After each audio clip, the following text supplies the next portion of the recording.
In this lesson, we'll take a look at audio latency, what it is, and how to adjust your settings for it. Latency is defined as the delay between the input and output of the recording system, which often results in short delay measured in milliseconds.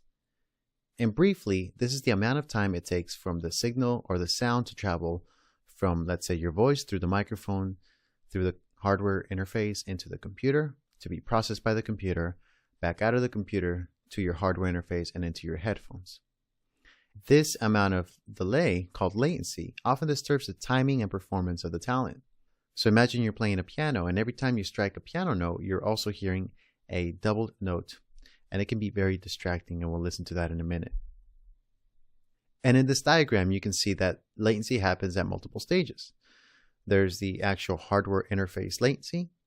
That means that from the microphone plugged into your hardware interface, the interface itself is going to add a little bit of latency. That signal gets sent to the computer software. That's going to add latency depending on what your settings are.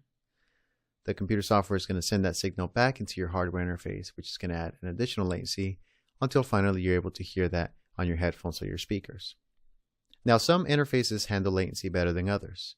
In particularly, if you're paying a higher price, let's say you're paying for a $1,000 recording interface, most of the time it's going to have digital signal processing built in, or DSP, that's going to give you a way to manage that latency. Versus, let's say, a $100 USB interface. It might not have those options, or they might be very limited.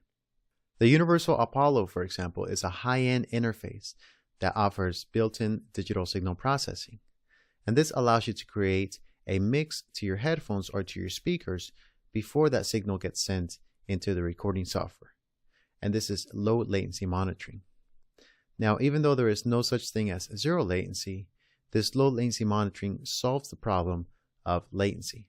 But again, you're paying a high price for a recording interface that has built-in DSP. So let's jump into our Pro Tools session.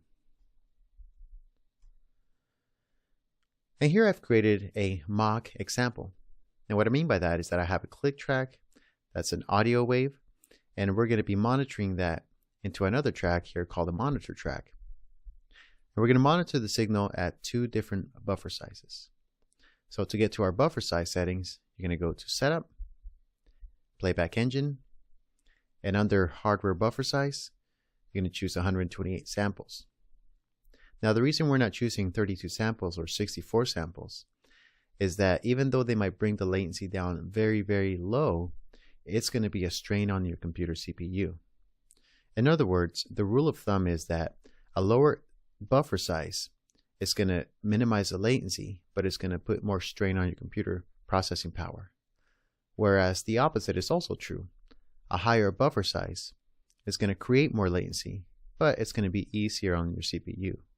So the rule of thumb is that when you're recording, bring the buffer size down. And when you're mixing and you're adding your plugins and your effects, crank the buffer size up, because at that point you're not worrying about latency because you're not recording, you're editing, you're mixing, and you're mastering. So let's choose the 128 samples. And you're also going to see these options: ignore error during playback record, make cause clicks and pops, and it definitely will. And then you also have minimize additional I/O latency, which we'll leave that on as well. So we'll click OK. And I'm going to hit play, and you're going to hear the original click track. In fact, we'll play that first. And then I'm going to unmute our monitor track, and we're going to hear what a buffer size of 128 samples sounds like.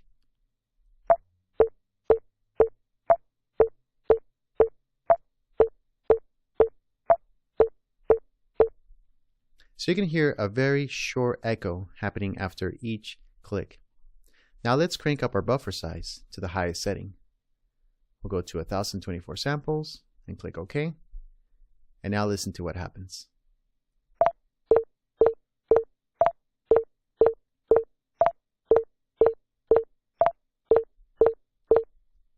So as you can hear, that delay gap became even greater. And you can imagine that if you're trying to record vocals, every consonant that you sing is going to have that double effect. So it becomes very distracting.